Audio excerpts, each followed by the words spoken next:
Finally দর্শক বন্ধুরা আজকে সব কটা পাইনাপেল কুনুরকে মোটামুটি বক্স লাগিয়ে দিয়েছি, আর দুটো লাগানো বাকি। এদিকেরও মোটামুটি সব লাগানো হয়ে গেছে। আর একটা বক্সে বাচ্চাও চলে এসেছে, ছোট বেবিও আছে।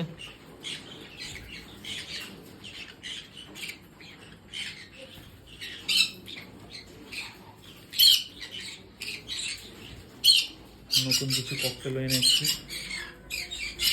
Albino cocktail, first time.